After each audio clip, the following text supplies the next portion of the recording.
কাটতে চলেছে ভারতীয় ফুটবলের অচলাবস্থা। অবশেষে জট কাটতে চলেছে আইএসএল এর। আগামী সপ্তাহে আইএসএল এর দিন ঘোষণা করা হবে, বিবৃতি দিয়ে জানালো এআইএফএফ। সর্বভারতীয় ফুটবল ফেডারেশনের জরুরি কমিটির বৈঠকে এমনই সিদ্ধান্ত। ইরন রায়বর্মন রয়েছে আমার সঙ্গে। ইরন, যে রিপোর্ট দেওয়া হয়েছে সেই রিপোর্টের নির্যাস কি?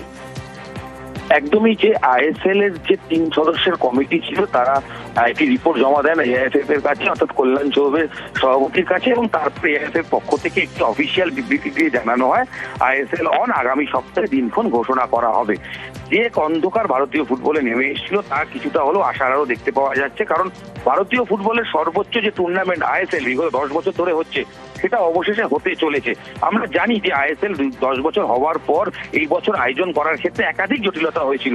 যারা আয়োজক সংস্থা ছিল তারা তাদের সঙ্গে মনোমালিন্য, তাদের সরে যাওয়া, পরবর্তীতে ফেডারেশন যখন আইএসএল আয়োজনের জন্য বিভিন্ন সংস্থাকে আহ্বান করে, কোনো সংস্থার না আসা, তারপর থেকে দেখা যায় ফুটবল বিভিন্ন ক্লাব ফ্র্যাঞ্চাইজি তারা নিজেরা জোট করে আইএসএল করবেন বলে ঠিক হয়, কিন্তু সেখানেও ফেডারেশনের সঙ্গে বাদানুবাদ বাদে সিদ্ধান্ত তারা এক জায়গায় আসতে পারছিলেন না, এবং যার ফলে গতকাল আমরা দেখি সোশ্যাল মিডিয়ায় ভারতের ফুটবলাররা সুনীল ছেত্রী, গুরপ্রীত সিং সান্ধু তারা আবেদন করেন ফিফার কাছে, এবং তারা বলেন ভারতীয় ফুটবলকে আপনারা বাঁচান, কারণ ফুটবলটাই উঠে যাচ্ছে ভারত থেকে। এই পরিস্থিতিতে তার 24 ঘন্টার মধ্যেই দেখা গেল যে জরুরি বৈঠক আজ হয়েছিল। সেই বৈঠকে 3 সদস্যের যে আইএসএল এর যে কমিটির তারা রিপোর্ট দিয়েছেন, এবং সেই রিপোর্ট পাওয়ার পর এআইএফএফ যে বিবৃতি দিয়েছে সেই বিবৃতিতে বলা হচ্ছে আইএসএল হবে, এবং সেটা আগামী সপ্তাহে ঘোষণা হবে। এবং সবচেয়ে তাৎপর্যপূর্ণ বিষয় এখানে যে আয়োজন কে করবে, যেই নিয়ে জটিলতা হয়েছিল, রিপোর্টে বলা হয়েছে আইএসএল এর এই বছরের আয়োজনের বা দায়িত্ব থাকবে এআইএফএফ নিজেই, অর্থাৎ ভারতীয় ফুটবল ফেডারেশন তারাই আয়োজন করবে এই টুর্নামেন্ট। কিভাবে করবে, কিভাবে টিভি সম্প্রচার হবে, পুরো বিষয়টি টাকা পয়সার বিষয়টি হিসেব তা ডিটেলস এই প্রেস বিবৃতিতে নেই, কিন্তু দুটি বার্তা স্পষ্ট। এক, ফুটবলটা অন হয়েছে, অর্থাৎ আইএসএল হবে। কবে হবে, আগামী সপ্তাহে দিনক্ষণ ঘোষণা হবে, এবং কারা আয়োজন করবেন তা নিয়ে দীর্ঘদিনের জট, এবং সেই জট অনুযায়ী উত্তর পাওয়া যাচ্ছে যে এআইএফএফ নিজেই করবে।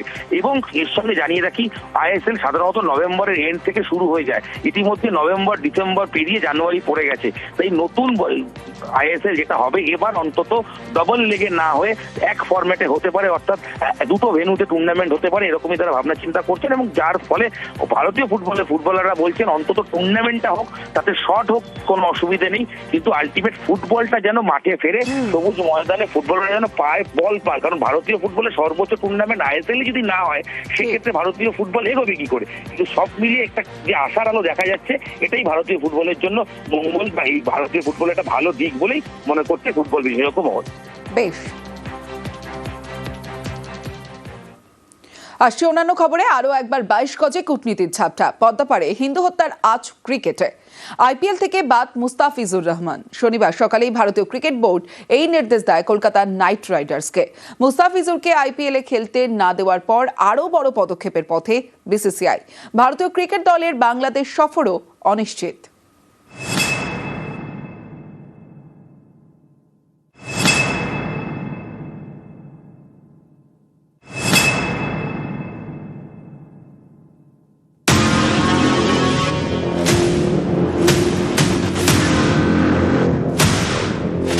পদ্মাপাড়ে হিন্দু অত্যাচার খুনে প্রতিবাদ এপারেও।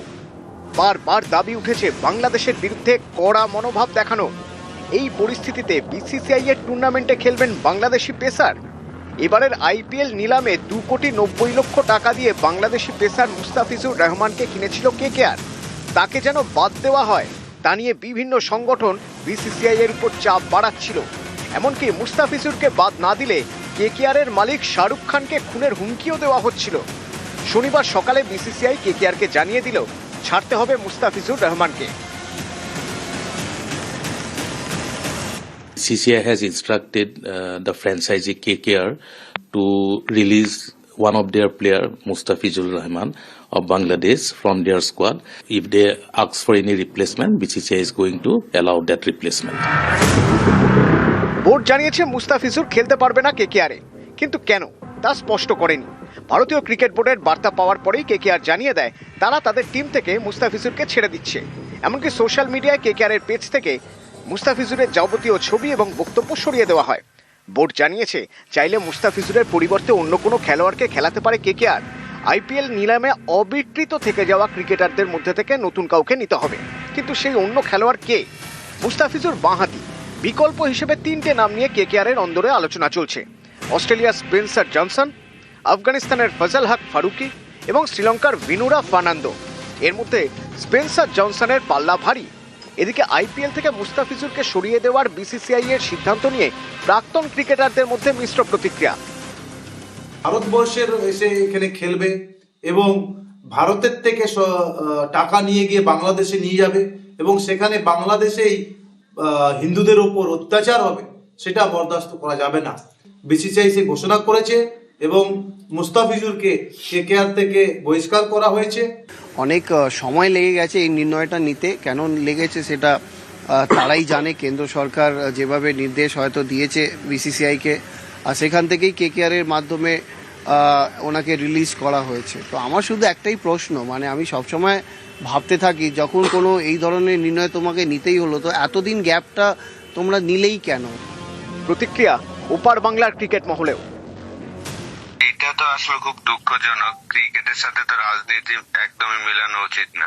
তো যেহেতু সে কোনো দলও করে না, সেই জায়গায় মুস্তাফিজকে বিসিসিআই থেকে নির্দেশ দেওয়া হয়েছে কলকাতা নাইট রাইডার্সকে। এটা আসলে বাংলাদেশের সকল মানুষেরাই খুব কষ্ট পেয়েছে জিনিসটা। এই মুহূর্তে যেটা আমরা যতদূর ইনফরমেশন আছে, আমাদের কাউন্টার পার্ট হচ্ছে বিসিসিআই এবং আমরা আইসিসির আন্ডারে ইভেন্ট খেলি। আর মুস্তাফিজুর রহমান ফ্রান্সিসে ক্রিকেট খেলতে যাওয়ার কথা ছিল, এইটুকু ইনফরমেশন আমাদের কাছে আছে। আর এরপর কোনো অফিসিয়াল স্টেটমেন্ট বা ইনফরমেশন আমরা পাইনি। এর আগে আর এক পড়শি দেশের সঙ্গেও ক্রিকেট সম্পর্ক তিক্ত হয়েছে ভারতের। পেহেলগাঁওয়ে জঙ্গি হামলা এবং অপারেশন সিঁদুরের পর ভারত পাকিস্তান ক্রিকেট সম্পর্ক তলানিতে। গত এশিয়া কাপে সূর্যা কুমাররা পাক ক্রিকেটারদের সঙ্গে করমর্দন করেননি, কথাও বলেননি। পাকিস্তান ক্রিকেট বোর্ডের চেয়ারম্যান মহসিন নকভির হাত থেকে ট্রফিও নেননি। মহিলাদের একদিনের বিশ্বকাপ এবং অনূর্ধ্ব-19 এশিয়া কাপেও পাক ক্রিকেটারদের সঙ্গে করমর্দন করেননি ভারতীয়রা। এবার বাংলাদেশের ক্রিকেটার বিসিসিআই এর টুর্নামেন্ট থেকে বাদ। আরো বড় পদক্ষেপ করতে পারে বিসিসিআই। বন্ধ হতে পারে ভারতীয় ক্রিকেট দলের বাংলাদেশ সফর। নিউজ 18 বাংলা। বাংলাদেশে আরও এক হিন্দু খুন। দীপু দাস, অমৃত মণ্ডলের পর এবার খোকন চন্দ্র দাস। বুধবার রাতে ছুরি দিয়ে কোপানোর পর পুড়িয়ে দেওয়া হয় খোকনকে। আজ মৃত্যু হয় তাঁর। এর বিচার চাই। আমার স্বামী নিরীহ, কেউ একটা ঠগান্য মানুষ না। নৈরাজ্যের বাংলাদেশে আরো এক হিন্দু খুন। বুধবার রাতে শরীয়তপুরের ডামুড্ডার ব্যবসায়ী খোকন চন্দ্র দাসকে ছুরি দিয়ে কোপায় দুষ্কৃতীরা। তারপর গায়ে পেট্রোল ঢেলে আগুন ধরিয়ে দেওয়া হয়। প্রথমে ঢাকা মেডিকেল কলেজে ভর্তি করা হয়েছিল খোকনকে, সেখান থেকে জাতীয় বার্ন ও প্লাস্টিক সার্জারি ইনস্টিটিউটে। শনিবার এখানেই মৃত্যু হলো তার। এই হত্যার বিচার চায় খোকনের পরিবার। এর বিচার চাই। আমার স্বামী নিরীহ, কেউ একটা ঠগান্য মানুষ না। দোকানদারি করে, বাড়িতে আহে, আবার দোকানে যায়। কেউ লগে ৬৭ পানাও করে না। মোহাম্মদ ইউনুসের হাতে বাংলাদেশের দায়িত্বভার ওঠার পর থেকেই সেদেশে আক্রান্ত হিন্দুরা। একের পর এক হিন্দু খুনের ঘটনা আতঙ্ক তৈরি করেছে বাংলাদেশের সংখ্যালঘুদের মধ্যে। এরই মধ্যে খুন হন বাংলাদেশের জনপ্রিয় ছাত্রনেতা ওসমান হাদি। হাদি হত্যার পর নতুন করে হিংসার আগুন জ্বলে ওঠে পদ্মা পাড়ে। উন্মত্ত জনতার রোষের মুখে পড়ে প্রথম সারির সংবাদ মাধ্যম। রোষের মুখে পড়েন হিন্দুরাও।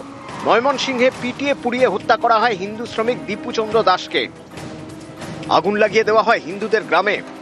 24শে ডিসেম্বর হোসেনডাঙ্গা এলাকায় পিটিয়ে খুন করা হয় অমৃত মণ্ডল নামে এক হিন্দুকে। তারপর আক্রান্ত হন খোকন চন্দ্র দাস। এদিন তার মৃত্যু হলো। এরই মধ্যে ভাইরাল হয়েছে একটি ভিডিও। সেখানে দেখা যাচ্ছে বৈষম্য বিরোধী ছাত্র আন্দোলনের হবিগঞ্জ শাখার সাধারণ সম্পাদক মাহাদি হাসান থানায় বসে আস্ফালন করছেন। বানিয়েছিল, আমরা থানা কিন্তু পুড়িয়ে দিয়েছিলাম। এসআই সন্তুষ্ট কিন্তু আমরা জ্বালাই দিয়েছিলাম। থানায় বসে হত্যাকারীর আস্ফালন, তারপরও নীরব প্রশাসন। এটাই মোহাম্মদ ইউনুসের বাংলাদেশ। নিউজ 18 বাংলা। 2 বছর পর এবার পুলিশের উপর হামলা। 24শে জানুয়ারিতে শেখ শাহজাহান ঘনিষ্ঠরা ইডির আধিকারিকদের উপর হামলা চালায় বলে অভিযোগ। এবার পুলিশের উপর হামলা চালানোর অভিযোগ শাহজাহান ঘনিষ্ঠ মুসা মোল্লার অনুগামীদের বিরুদ্ধে। সন্দেশখালীর ন্যাজাটে আবার ভেরি নিয়ে বিবাদ। অভিযুক্তর বাড়িতে গিয়ে আক্রান্ত পুলিশ, গ্রেফতার নয়।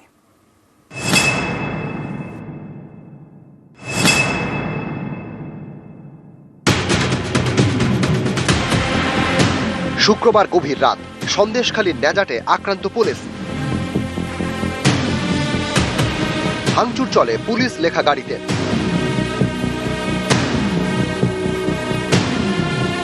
আহত হন নেজার থানার রাজবাড়ি ফাঁড়ি এক সাব ইন্সপেক্টর ও 3 জন কনস্টেবল। অভিযোগের আঙুল শেখ শাহজাহান ঘনিষ্ঠ মুসা মোল্লা দলবলের দিকে। এই ঘটনার পর শুরু হয় ব্যাপক ধরপাকড়, বেশ কয়েকজনকে গ্রেপ্তার করা হয়। ছিল অনেকজনকে নিয়ে আসা হয়েছিল, 9 জন অ্যারেস্ট। প্রধান উপপ্রধান কি গ্রেপ্তার? এমনি ডিটেইন কোশ্চেনিং এর জন্য নিয়ে আসা হয়েছে। উত্তর 24 পরগনা সন্দেশখালীর নেজাত। এখানকার রাজবাড়ি পুলিশ ফাঁড়ি সংলগ্ন এলাকার বাসিন্দা মুসা মোল্লা সন্দেশখালীর শেখ শাহজাহান ঘনিষ্ঠ। স্থানীয়দের দাবি মুসার ভেড়ির ব্যবসা। এই নেজাটেরই বাসিন্দা আজিজুল গাজী। অভিযোগ তার ভেড়ি দখল করে রেখেছে মুসা। এ নিয়ে 4 বছর ধরে দুজনের মধ্যে গোলমাল। বসিরহাট মহকুমা আদালতে দ্বারস্থ হন আজিজুল। ভেড়ি এলাকায় 144 ধারা জারি করে আদালত। অভিযোগ সেই নির্দেশ মানেনি মুসা মোল্লা। এরপর ফের আদালতে দ্বারস্থ হন আজিজুল। তখন আদালত নির্দেশ দেয় থানায় হাজিরা দিতে হবে। অভিযোগ একাধিকবার নোটিশ ধরালেও থানায় হাজিরা দেয়নি মুসা। এরপরেই শুক্রবার গভীর রাতে মুসার বাড়িতে যায় রাজবাড়ি ফাঁড়ির পুলিশ। অভিযোগ তখন অনুগামীদের ডাকে মুসা। তারা পুলিশের উপর চড়াও হয়, মারধর করে। পরে বিশাল পুলিশ বাহিনী ঘটনাস্থলে যায়, আহতদের উদ্ধার করে। শুরু হয় ধরপাকড়। আর আমরা বাইরে গিয়ে দেখি যে পুলিশই ওই লোকে 1:30টার সময় ওই ওনাদের ঘরের জানলা টালা ভাঙতেছে, দরজা খোলার চেষ্টা করছে। আর পুলিশের গাড়ি ভেঙেছে কি এখনো আমরা জানিনি, আর কখন ভেঙেছে তাও আমরা জানিনি। ওই আমার 2টো ছেলে, আমার স্বামী আর আমার জামাই। এক সময় সন্দেশখালীর বেতাজ বাদশাহ শেখ শাহজাহান।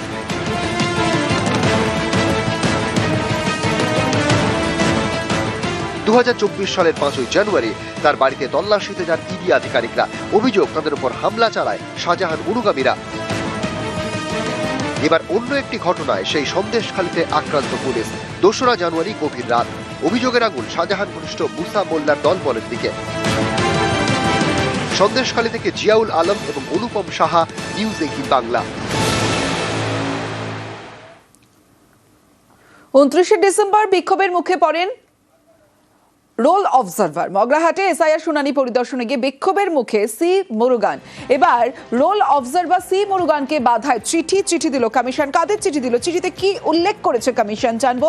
সোমরাজ রয়েছে আমার সঙ্গে। সোমরাজ, দেখো, রাজ্য পুলিশের ডিজি এবং রাজ্যের মুখ্য সচিবকে চিঠি লিখছেন জাতীয় নির্বাচন কমিশনের তরফে সেক্রেটারি, এবং সেই চিঠিতে লিখছেন যে special roll observer C Murugan, যিনি ইলেকট্রাল রোল অবজারভার হিসেবে তার দায়িত্ব পালন করছিলেন দক্ষিণ 24 পরগনার মগরাহাট 1, মগরাহাট 2 এবং কুলপি ব্লকে, যেটি ডায়মন্ড হারবার সাব ডিভিশনের মধ্যে পড়ে, সেখানে তাকে তিনি এসআইআর এর যে হিয়ারিং ক্যাম্প অর্থাৎ হিয়ারিং যে বুথগুলি রয়েছে সেখানে তিনি শুনানি প্রক্রিয়া দেখতে যাওয়ার সময় তাকে বাধা দেওয়া হয়। এবং বাধা দেওয়ার পর বারবার পুলিশি নিরাপত্তার কথা বলা হলেও সংশ্লিষ্ট ডায়মন্ড হারবারের মধ্যে সাব ডিভিশনাল অফিসার অর্থাৎ এসডিপিও তিনি নিরাপত্তা দিতে ব্যর্থ হয়েছেন। এমনকি পুলিশের তরফে পর্যাপ্ত নিরাপত্তা দেওয়া হয়নি, যেখানে একটি ইতিমধ্যেই এফআইআর লঞ্চ করা হয়েছে 30-40 জন অজ্ঞাত পরিচয় ব্যক্তির বিরুদ্ধে। এফআইআর দায়ের করার পরেও এখনো পর্যন্ত পদক্ষেপ হয়নি, এবং সেখানেই নিরাপত্তার একাধিক ব্যর্থতা উঠে আসছে বলে জাতীয় নির্বাচন কমিশন চিঠিতে লিখছে রাজ্য পুলিশের ডিজি এবং রাজ্যের মুখ্য সচিবকে, এবং বলছে যে পুলিশের যে ব্যর্থতা সেই ব্যর্থতা উঠে আসছে, যেখানে একজন রোল অবজারভারকে নিগ্রহের মুখে পড়তে হচ্ছে। সেখানেই রাজ্য পুলিশের ডিজিকে বলা হয়েছে মঙ্গলবারের মধ্যেই তারা অ্যাকশন টেকেন রিপোর্ট দিতে। এই ধরনের নিরাপত্তার ব্যর্থতা উঠে এলো, পুলিশের নিরাপত্তার ব্যর্থতা উঠে এলো, তা নিয়ে রাজ্য পুলিশের ডিজি কি বক্তব্য তা আগামী 6 জানুয়ারি বিকেল 5টার মধ্যে জানা কমিশনকে। পাশাপাশি কমিশন এটাও বলছে যে আগামী দিনে যখনই কোনো ইলেকট্রাল রোল অবজারভার বা স্পেশাল ইলেকট্রাল রোল অবজারভার তারা ফিল্ড ভিজিট করবেন বা যখন কোনো শুনানি কেন্দ্রে যাবেন, তাদেরকে যেন সিনিয়র পুলিশ অফিসিয়াল অর্থাৎ যারা সিনিয়র পুলিশ আধিকারিক তাদের সহ যেন পুলিশি নিরাপত্তার ব্যবস্থা থাকে। জাতীয় নির্বাচন কমিশন চাইছে যে এসআইআর প্রক্রিয়া রাজ্যে চলছে সেখানে যাতে একটি সুস্থ পরিবেশে এসআইআর প্রক্রিয়া পরিচালনা করা হয়। রাজ্য পুলিশের ডিজি এবং রাজ্যের মুখ্য সচিবকে চিঠিতে সেই অংশ লিখছে, অর্থাৎ জাতীয় নির্বাচন কমিশনের তরফে এটাও বলা হচ্ছে যে কমিশন চাইছে রাজ্যে এসআইআর প্রক্রিয়া সুষ্ঠু পরিবেশে হোক, নির্বিঘ্নে পরিবেশে হোক। রাজ্য পুলিশের ডিজি এবং রাজ্যের মুখ্য সচিবকে চিঠিতে সেই বিষয়ে উল্লেখ করেছেন বলেই কমিশন সূত্রে খবর। ধন্যবাদ সোমরাজ। ফের এসআইআর শুনানি আতঙ্কে মৃত্যুর অভিযোগ, এবার হুগলির রিষড়ায়। এদিকে কোচবিহারে বিএলওর মৃত্যু। পরিবারের দাবি এসআইআর এর কাজের চাপে হার্ট অ্যাটাকে মারা যান আশিস ধর। হুগলির রিষড়া, এখানকার বাসিন্দা ধনঞ্জয় চতুর্বেদী, বয়স 85। রবিবার তাকে এসআইআর শুনানিতে ডাকা হয়। তার আগের দিন সকালে হার্ট অ্যাটাকে মৃত্যু। রিষড়ার এসএন রোডের একটি ফ্ল্যাটে থাকতেন ধনঞ্জয় চতুর্বেদী। বয়সের কারণে নানা রোগে ভুগছিলেন। গত 29 ডিসেম্বর ধনঞ্জয়কে শুনানির নোটিশ ধরান বিএলও। পরিবারের দাবি, এরপর থেকেই তিনি আতঙ্কে ভুগতে শুরু করেন। শনিবার সকালে অসুস্থ হয়ে পড়েন। নিয়ে যাওয়া হয় স্থানীয় হাসপাতালে। সেখানেই মারা যান বছর 85 বৃদ্ধ। উনি সুস্থভাবে চলছিলেন, কিন্তু হিয়ারিং এর নোটিশ দেওয়া হলো 4 জানুয়ারি। ওনাকে ডাকা হলো। ওর পরে ওনার যে মাথায় বসে গেল কি আমাকে বাংলাদেশে পাঠিয়ে দেওয়া হবে, ডিটেনশন ক্যাম্পে পাঠিয়ে দেওয়া হবে, কি 4 ঘন্টা লাইন দিয়ে আমি কিভাবে দাঁড়াবো যদি আমার নাম না থাকে। চেস্ট পেন ওনার শুরু হয়ে গেল, নিঃশ্বাস ত্যাগ করলেন। এ দায় ইলেকশন কমিশন অফ ইন্ডিয়া, 84 বছর বয়সী, তাকে যদি প্রমাণ করতে হয় উনি পিপিও হোল্ডার, উনি স্টেট গভর্নমেন্ট এমপ্লয়ি, এর থেকে আর দুঃখদ ঘটনা নাই। কোচবিহার 2 নম্বর ব্লকের বানেশ্বর গ্রাম পঞ্চায়েত। এখানকার বাসিন্দা আশিস ধর। তিনি বিএলওর কাজ করছিলেন। শনিবার 103 নম্বর বুথে শুনানির কাজ ছিল। আগে রাতে হার্ট অ্যাটাকে মৃত্যু। পরিবারের দাবি, এসআইআর এ কাজের চাপে অসুস্থ হয়ে পড়েন আশিস। তার জেরেই মৃত্যু। সবসময় বলতো যে আর পারছি না, আমি এত আর আমি সহ্য করতে পারছি না। মৃত্যুর আগেও এই কথাই বললে, মা আমি এখন মরতে চাই মা। এই করে শ্বাসকষ্ট শুরু হয়ে গেল, আর কোনো কথা নেই। সারা শরীর ঘেমের মুখে দিয়ে লালা বেঁধে 10 মিনিটের মধ্যেই শেষ। প্রচন্ড চাপ ছিল, ও নিতে পারছিল না। আমাকে বলছিল আমি আসাম যাইতে চাই, একদিনের ছুটি চাই। আমি বলছি তুমি এক কাজ করো, তোমার ডিপার্টমেন্টকে বলো যে আমি একদিনের ছুটি আমাকে দেন। যাইতে তো পারলোই না, আমি একবার দেখাও করতে পারলাম না। হুগলি থেকে রানা কর্মকার এবং কোচবিহার থেকে শুভঙ্কর সাহা, নিউজ 18 বাংলা। অশোকনগরে এসআইআর শুনানিতে শতায়ু। আমডাঙ্গায় শুনানির লাইনে অসুস্থ মহিলা। ফাঁসি দেওয়াতেও শুনানি হয়রানি অব্যাহত। আলিপুরদুয়ারে নতুন ভোটারদেরও হিয়ারিং এ ডাক, সেখানে হয়রানির অভিযোগ। দেখুন।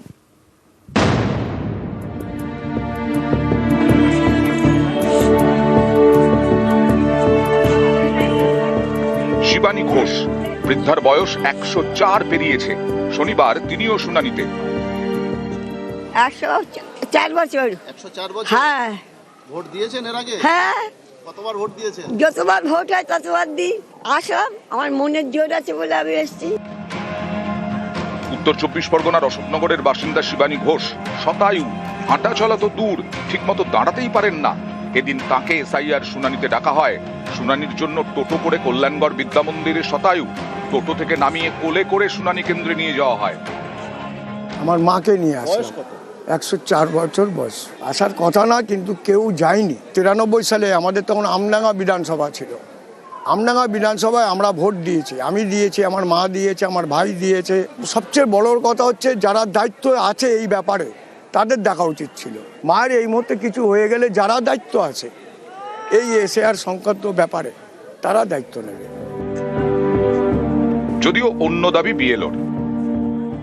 আমরা বাড়িতে গিয়ে তাকে পরিষ্কার করে জানিয়ে বলে দিয়েছি যে স্বেচ্ছায় যদি তুমি যেতে পারো তাহলে আমরা খুব খুশি হব, নতুবা আমরা অবশ্যই তোমার বাড়িতে আসবো। ওনার বক্তব্য ছিল যে আমার এত বছর বয়স সত্ত্বেও আমি নিজে চোখে চশমা পরি না, আমি নিজে হাতে খাই, আমাকে কেউ খাইয়ে দেয় না।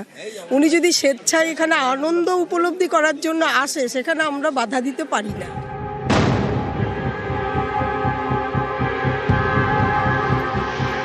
2022-এর তালিকায় বাবার নাম ভুল, তাই শনিবার পার্বতী সূত্রধরের ডাক পড়ে শুনানিতে। সেখানে গিয়ে নাম বাদ যাওয়ার আতঙ্কে অসুস্থ হয়ে পড়েন তিনি। এমনই অভিযোগ উত্তর 24 পরগনার আমডাঙ্গায়। একটু টেনশনও ছিল, টেনশনের কারণে অসুস্থ হয়ে মাথা ঘুরছিল আর শ্বাসকষ্ট শুরু হয়ে যাচ্ছে। আগে থেকে অসুস্থ ছিল নাকি? না, আগে থেকে অসুস্থ ছিল না, লাইনে অনেকক্ষণ ধরে দাঁড়িয়েছিল। নিয়ে হেনস্থা করাটা কোনো প্রয়োজন মনে করি না আমি। সবাই তো চায় ভারতবর্ষে সবাই বসবাস করতে। যদি এরকম করে মানুষকে বঞ্চিত করে বাদ দেওয়া হয় তাহলে তো সবাই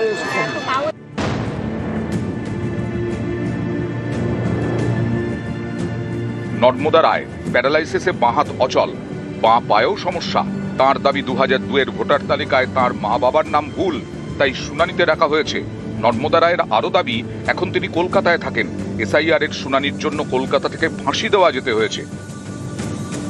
3 বছর ধরে অসুস্থ, এগুলো তো ঠিক না। আমি যে আমাকে হ্যারাস করালো, আমি যে আসলাম, কত কষ্ট করে আসলাম, আমাদের বাড়িতে যাইনি, আমাকে দেখেছে, আসতে বলেছে, আমি এই জন্য আসলাম। হ্যাঁ, আমি কলকাতায় থাকছি, ওখান থেকে এসেছি। আলিপুরদুয়ারের বুলবুল ডোম নতুন ভোটার, 2025-এর ভোটার তালিকায় নাম তুলেছেন, তাকেও এদিন এসআইআর শুনানিতে ডাকা হয়। তার দাবি, পড়াশোনার জন্য এখন তিনি জলপাইগুড়ির বানারহাটে থাকেন, কিন্তু 2002-এর ভোটার লিস্টে বাবার নাম ভুল, তাই এসআইআর শুনানিতে ডাকা হয়েছে। বানারহাট থেকে যেতে হয়েছে আলিপুরদুয়ারে। আপনি কি নতুন ভোটার? হ্যাঁ, এবার আমার নতুন অসুবিধা তো হচ্ছে, লিস্টের নাম নাই, বারবার এই কাগজ ওই কাগজ,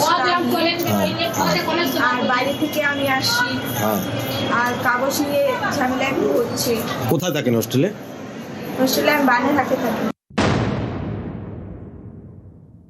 আমার মা বাবা দুজনেরই ভোটার কার্ডে 2002-তে নাম ছিল, লিস্টেও নাম আছে, কিন্তু আমার নাম আসেনি। কেন আসেনি আমি সবকিছু বার করে দেখালাম, যে কত সিরিয়াল নাম্বার ছিল, কি ছিল। ইভেন যিনি স্যার ভেতরে বসেছিলেন উনি নিজেও এটা নিয়ে ভীষণ মনে হলো ডিসঅ্যাপয়েন্টেড যে কেন ফর্মটা ঠিক করে ফিল আপ করা হয়নি। আমাকে হ্যারাস করতে হয়েছে, কারণ আমি অন ডিউটি ছেড়ে এসেছি, কলকাতা থেকে এসেছি, আজকে সকালবেলা ঢুকে আমি এখানে এসেছি। নিউজ 18 বাংলা।